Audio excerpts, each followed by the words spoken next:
ಮುಂದಿನ ಸುದ್ದಿಗೆ ಹೋಗೋಣ. ಪ್ರಜಾಪ್ರಭುತ್ವ ಅಂತ ಮಾತಾಡ್ತಿದ್ವಿ. ಪ್ರಜಾಪ್ರಭುತ್ವ ಮಾದರಿಯಲ್ಲಿ ಒಂದು ಸರ್ಕಾರ ಬಂದಿದೆ, ಒಂದು ಆಡಳಿತ ಪಕ್ಷ ಇದೆ. ಆಡಳಿತ ಪಕ್ಷದಲ್ಲಿ ಬಣಬಡಿದಾಟ ಹೆಂಗಿದೆ ಅನ್ನುವ ಸುದ್ದಿ ಇದು. ಡಿ ಕೆ ಶಿವಕುಮಾರ್ ಬಣ ಒಂದು, ಸಿದ್ದರಾಮಯ್ಯನವರ ಬಣ ಒಂದು. ಬಿ ಜೆ ಪಿ ಕಂಪೇರ್ ಮಾಡಿದರೆ ಅದೊಂದು ರೀತಿ ಸಪ್ರೆಸ್ ಆಗಿದೆ. ಬಿ ಜೆ ಪಿಯಲ್ಲಿ ಬಹಿರಂಗವಾಗಿ ಇಂಥವ್ರು ಬಣ ಮತ್ತು ಇವರು ಹೇಳಿಕೆಗಳು ಹಿಂಗಿದ್ದಾವೆ ಅಂತ ಕ್ಲಿಯರ್ ಆಗಿರುತ್ತೆ. ಬಟ್ ಕಾಂಗ್ರೆಸ್ನಲ್ಲಿ ಹಂಗಿಲ್ಲ, ಆಡಳಿತ ಪಕ್ಷದಲ್ಲಿ ಹಂಗಿಲ್ಲ. ಅಧಿಕಾರ ಇರುವಾಗ ಅದು ಬಹುಶಃ ಒಂದು ರೀತಿ ಸಪ್ರೆಸ್ ಇರುತ್ತೋ ಏನೋ. ಡಿ ಕೆ ಶಿವಕುಮಾರ್ ಅವರು ದೆಹಲಿ ಮೂಲಕ ಏನೇನು ಮಾಡಿಸ್ಬೇಕೋ ಎಲ್ಲವನ್ನೂ ಮಾಡಿಸ್ತಾರೆ. ಇಬ್ಬರಿಗೂ ಒಂದೊಂದು ಸ್ಟ್ರೆಂಗ್ತ್ ಇದೆ, ಇಬ್ಬರಿಗೂ ಒಂದೊಂದು ವೀಕ್ನೆಸ್ ಇದೆ. ಸಿದ್ದರಾಮಯ್ಯನವರು he is a mass leader, most popular leader of Karnataka. ಶಾಸಕರ ಸಂಖ್ಯೆ ಅಂತ ಬಂದರೆ ಸಿದ್ದರಾಮಯ್ಯನವರ ಪರವಾಗಿ ದೊಡ್ಡ ಮಟ್ಟದಲ್ಲಿ ಶಾಸಕರಿದ್ದಾರೆ, ಅವರ ಸ್ಟ್ರೆಂಗ್ತ್ ಅದು. ವೀಕ್ನೆಸ್ ಏನು? ಸಿದ್ದರಾಮಯ್ಯನವರ ಪರವಾಗಿ ಮಾತನಾಡಬಲ್ಲಂಥ ಮುಖಂಡರುಗಳು ದೆಹಲಿ ಕಾಂಗ್ರೆಸ್ನಲ್ಲಿ ಇಲ್ಲ ಅನ್ನೋದು. ದೆಹಲಿ ಕಾಂಗ್ರೆಸ್ನಲ್ಲಿಲ್ಲ, ಇನ್ಕ್ಲೂಡಿಂಗ್ AICC ಅಧ್ಯಕ್ಷರನ್ನು ಸೇರಿಸ್ಕೊಂಡು ಹೇಳ್ತಾ ಇದ್ದೀನಿ. ಹಾಗೆ ಡಿ ಕೆ ಶಿವಕುಮಾರ್ ಅವರಿಗೆ ಅವರ ಸ್ಟ್ರೆಂಗ್ತ್ ಏನು? ಸಂಘಟನಾ ಶಕ್ತಿ. He is a go getter, task master ಮತ್ತು ದೆಹಲಿಯಲ್ಲಿ ಕೂತ್ಕೊಂಡು ತಮ್ಮ ಕೆಲಸ ತಾವು ಮಾಡಿಸಿಕೊಳ್ಳಬಲ್ಲಂಥ ಕ್ಷಮತೆ ಇರುವಂಥ ನಾಯಕ. ವೀಕ್ನೆಸ್ ಏನು? ದೊಡ್ಡ ಸಮುದಾಯವೊಂದು ಸಾರಾಸಗಟಾಗಿ ಡಿ ಕೆ ಶಿವಕುಮಾರರ ಬೆಂಬಲಕ್ಕಿದೆ ಅನ್ನುವ ವಾತಾವರಣ ಇಲ್ಲ, ಈಗಿಲ್ಲ. ಶಾಸಕರ ಬೆಂಬಲ ಸಿದ್ದರಾಮಯ್ಯನವ್ರಿಗೆ ಹೋಲಿಸಿದ್ರೆ ಕಡಿಮೆ ಇದೆ. ಈ ಸ್ಟ್ರೆಂಗ್ತು, ಈ ವೀಕ್ನೆಸ್ಗಳನ್ನು ಇಟ್ಕೊಂಡು ಇಬ್ಬರು ಏನೇನು ಆಟ ಆಡಬೇಕು ಆ ಆಟಗಳನ್ನು ಆಡ್ತಾ ಇದ್ದಾರೆ. ಕೆಲವೇ ತಿಂಗಳುಗಳ ಅಂತರದಲ್ಲಿ ಡಿ ಕೆ ಶಿವಕುಮಾರು ಸಿದ್ದರಾಮಯ್ಯನವರ ಬಣಕ್ಕೆ ವಯಾ ದಿಲ್ಲಿ ಹೊಡೆತ ಕೊಟ್ಟರು. ನಿಮಗೆ ನೆನಪಿದೆ, ಲೋಕಸಭಾ ಚುನಾವಣೆಗಿಂತ ಮುಂಚೆ ಇಂಥದ್ದು ಹೇಳಿಕೆಗಳ ಸುರಿಮಳೆಗಳು ಬರ್ತಾಯಿದ್ವು, ಬಹಿರಂಗವಾಗಿ ಹೇಳಿಕೆಗಳು. ಏನಂತ?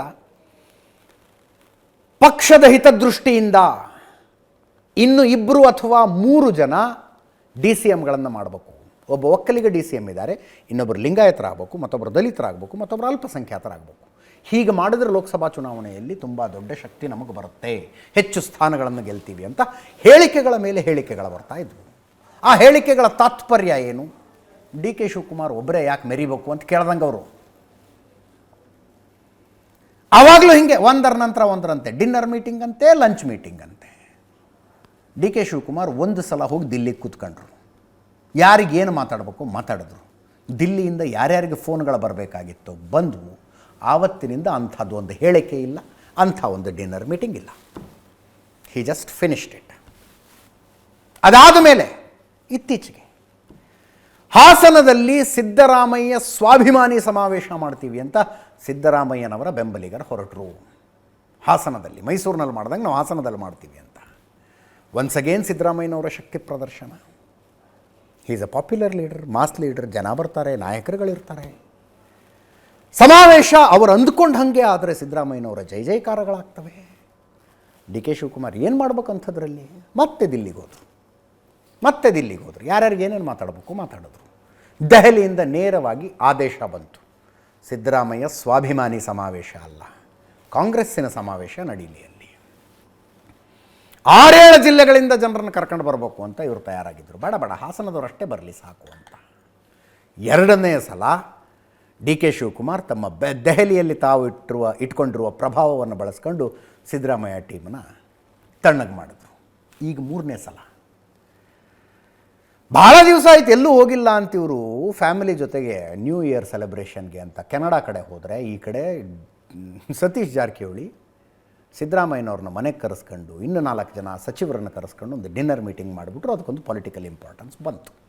ಆ ಡಿನ್ನರ್ ಮೀಟಿಂಗಿನ ಅವಶ್ಯಕತೆ ಅವ್ರಿಗೆ ಯಾಕೆ ಬಂದಿತ್ತು ಅನ್ನೋದನ್ನು ನೆನ್ನೆ ಹೇಳಿದ್ದೆ ನಾನು. ಬೆಳಗಾವಿಯಲ್ಲಿ ನಡೆದ ಬೆಳವಣಿಗೆಗಳಿದಾವಲ್ಲ, ಲಕ್ಷ್ಮೀ ಹೆಬ್ಬಾಳ್ಕರ್ ವರ್ಸಸ್ CT ರವಿ, ಆ ಕಾರಣಕ್ಕೆ ಈ ಡಿನ್ನರ್ ಮೀಟಿಂಗ್ ಆಗಿತ್ತು. ಅದಾದ ನಂತರ ಅವ್ರು ಮಾಡ್ಬೋದು ಅನ್ನೋದಾದರೆ ನಾನು ಯಾಕೆ ಮಾಡಬಾರ್ದು ಅಂತ ಹೋಮ್ ಮಿನಿಸ್ಟರ್ ತಯಾರಾದರು ಡಾಕ್ಟರ್ ಪರಮೇಶ್ವರ್. ಕರ್ನಾಟಕದಲ್ಲಿ 17 ಜನ SC ಶಾಸಕರಿದ್ದಾರೆ, 15 ಜನ ST ಶಾಸಕರಿದ್ದಾರೆ. ಅವರ ಪೈಕಿ 6 ಜನ ಮಿನಿಸ್ಟರ್ಗಳಿದ್ದಾರೆ. ಅವರೆಲ್ಲರನ್ನೂ ರ್ಯಾಡಿಸನ್ ಬ್ಲೂ ಹೋಟೆಲ್ಗೆ ಸೇರಿಸ್ಕೊಂಡು ಒಂದು ಊಟ ಹಾಕಿಸ್ಬೇಕು ಅಂತ ಅವ್ರದ್ದು ಪ್ಲ್ಯಾನ್. ಅವ್ರು ಅಂದ್ಕೊಂಡಂಗಾಗಿದ್ದರೆ ಈಗ 9:15 ಈಗ ನಡೀತಾ ಇರ್ತಿತ್ತಲ್ಲಿ ಮೀಟಿಂಗ್, ಡಿನ್ನರು. ಇವತ್ತೇ ಇತ್ತದು plan. Today was the plan. 8ನೇ ತಾರೀಕು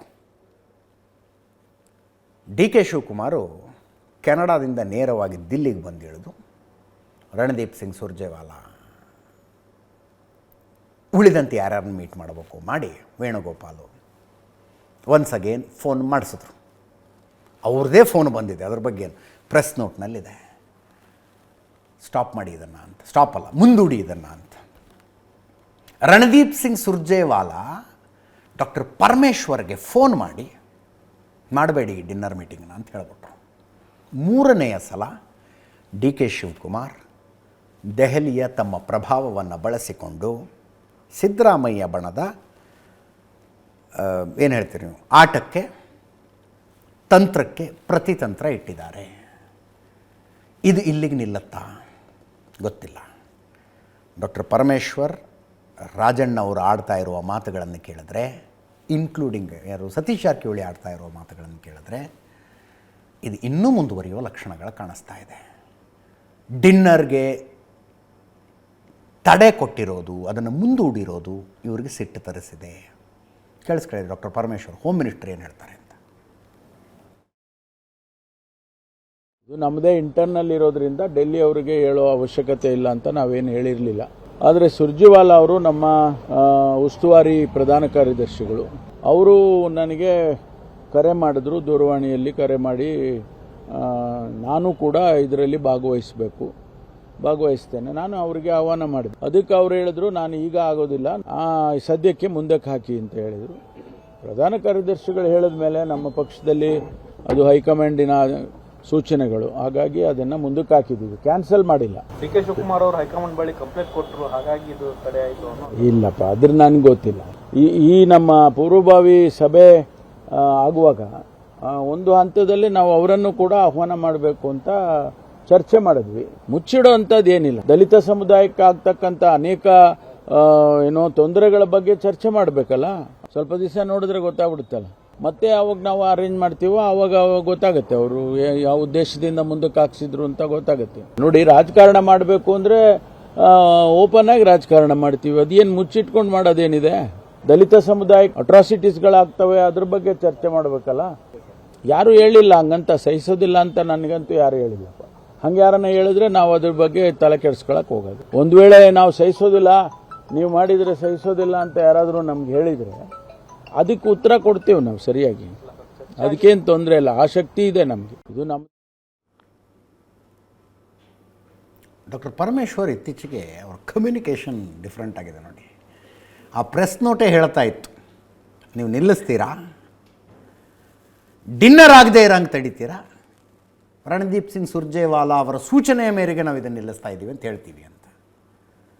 ರಣದೀಪ್ ಸಿಂಗ್ ಸುರ್ಜೇವಾಲಾ ಅವರ ಸೂಚನೆಯ ಮೇರೆಗೆ ನಾವು ಡಿನ್ನರ್ನ ಮುಂದೂಡ್ತಾ ಇದ್ದೀವಿ ಅಂತ ಹೇಳ್ಬಿಟ್ರು. ನೆನ್ನೆ ಕೂಡ ನನಗೆ ನಗು ತಡ್ಕೊಳಕ್ಕಾಗಲಿಲ್ಲ. ಇನ್ವೈಟ್ ಇದ್ದದ್ದೇ 32 ಜನರಿಗೆ ರೀ. ವಾಟ್ಸಪ್ನಲ್ಲಿ ಮೆಸೇಜ್ ಹಾಕ್ಬೋದಾಗಿತ್ತು. ಅನಿವಾರ್ಯ ಕಾರಣಗಳಿಂದ ನಾಳೆ ರಾತ್ರಿ ಕರೆಯಲಾಗಿದ್ದ ಊಟವನ್ನು ಮುಂದೂಡಲಾಗಿದೆ ಅಂತ ಅವರು ಪ್ರೆಸ್ ನೋಟೇ ಕೊಟ್ಬಿಟ್ರು. ನಿಮ್ಮ ಘನ ಮಾಧ್ಯಮದಲ್ಲಿ ಪ್ರಕಟಿಸಿ ಇದನ್ನು ಅಂತ. ಅಲ್ಲಿಗೆ ಯಾರ್ಯಾರಿಗೆ ಏನೇನು ಹೇಳಬೇಕು ಪರಮೇಶ್ವರ್ ಹೇಳಿದ್ರು. KN ರಾಜಣ್ಣ, ಪರಮೇಶ್ವರಿಗೆ ಕಂಪೇರ್ ಮಾಡಿದ್ರೆ KN ರಾಜಣ್ಣ ಸ್ಟ್ರೇಟ್ ಫಾರ್ವರ್ಡ್, ಹಸಿಗೂಡೆಗೆ ಹಳ್ಳು ಹೊಡೆದಂಗೆ ಮಾತಾಡ್ತಾರೆ. ನೀವು ಅರೇಂಜ್ ಮಾಡಿದ್ದ ಡಿನ್ನರು ಅಥವಾ ಪರಮೇಶ್ವರ್ ಅರೇಂಜ್ ಮಾಡಿದ್ದ ಡಿನ್ನರು, ನೀವು ಹೋಗಲಿದ್ದಂಥ ಡಿನ್ನರು ಡಿ ಕೆ ಶಿವಕುಮಾರ್ಗೆ ಸಿಟ್ಟು ತರಿಸಿತ್ತಾ ಅಂತ ಕೇಳಿದ್ರೆ, ಯಾಕ್ರಿ ಸಿಟ್ಟು ತರಿಸ್ಬೇಕು, ನಾವೇನು ಅವ್ರ ಆಸ್ತಿ ಕಸ್ಕೊಂಡಿದ್ದೀವ ಅಂದರು ಅವರು. ಅವ್ರಿಗೆ ಯಾಕ್ರಿ ಬೇಜಾರಾಗಬೇಕು, ನಾವೇನು ಅವ್ರ ಆಸ್ತಿ ಬರೆಸ್ಕೊಂಡಿದ್ದೀವ ಅಂತ. ಕೇಳಿಸ್ಕೊಳ್ಳಿ ರಾಜಣ್ಣ ಹೇಳಿದ್ದು.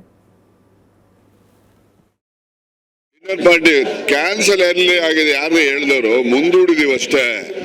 ಕ್ಯಾನ್ಸಲ್ ಈಗ ಪತ್ರಿಕೆ ಪ್ರಕಟಣೆ ಸನ್ಮಾನ್ಯ ಪರಮೇಶ್ವರ್ ಕೊಟ್ಟಿದ್ದಾರೆ.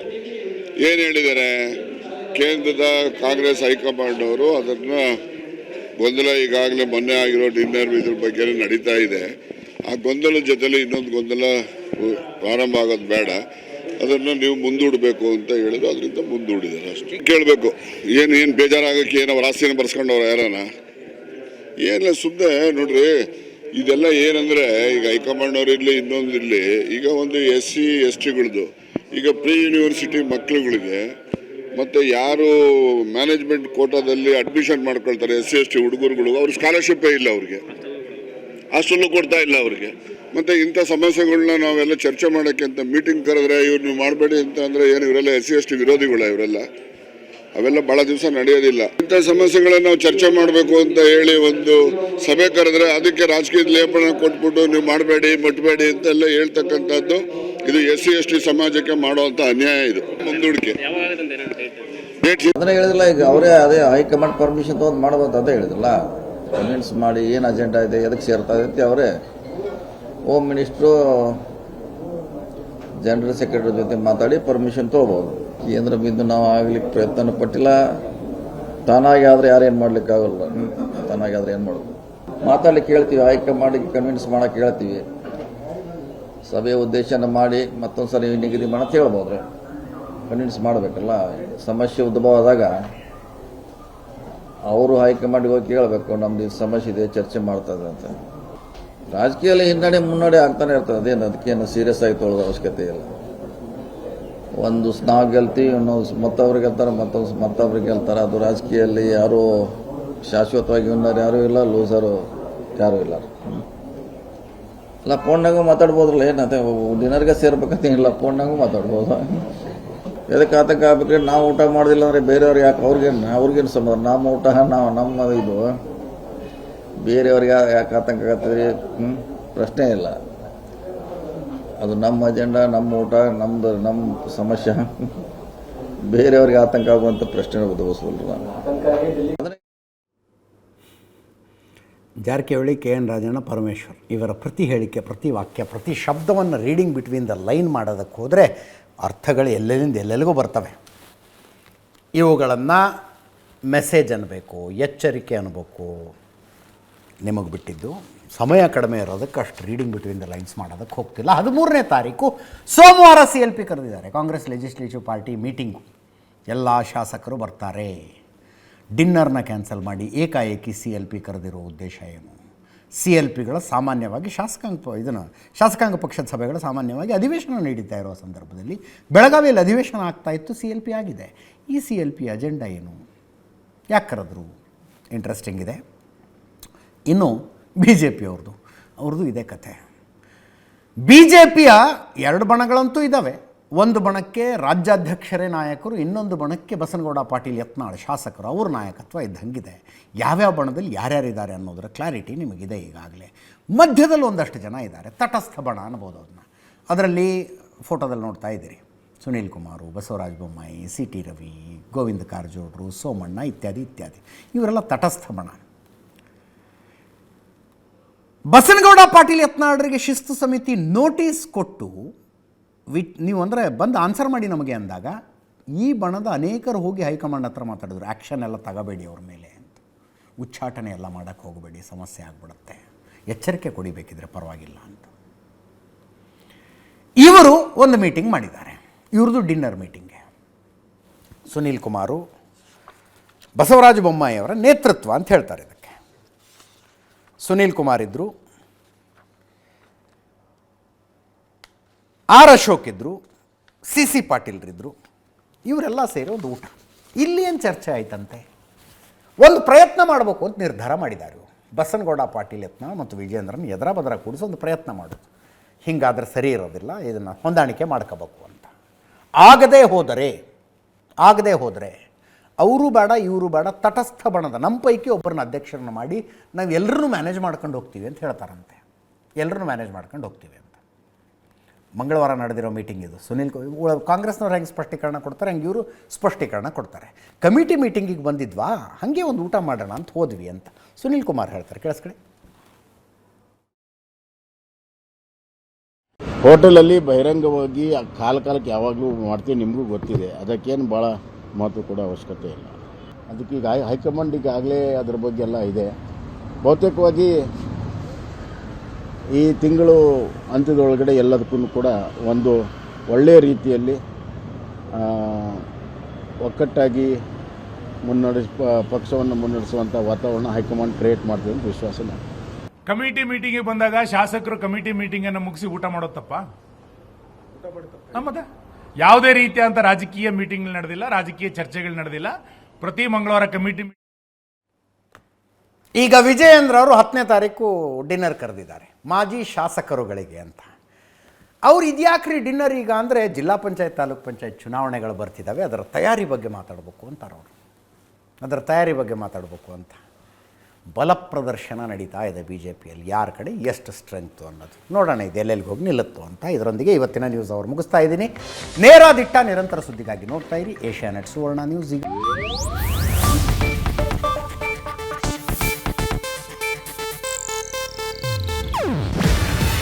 ಇದು ಏಷ್ಯಾನೆಟ್ ನ್ಯೂಸ್ ನೆಟ್ವರ್ಕ್ ಪ್ರಸ್ತುತಿ.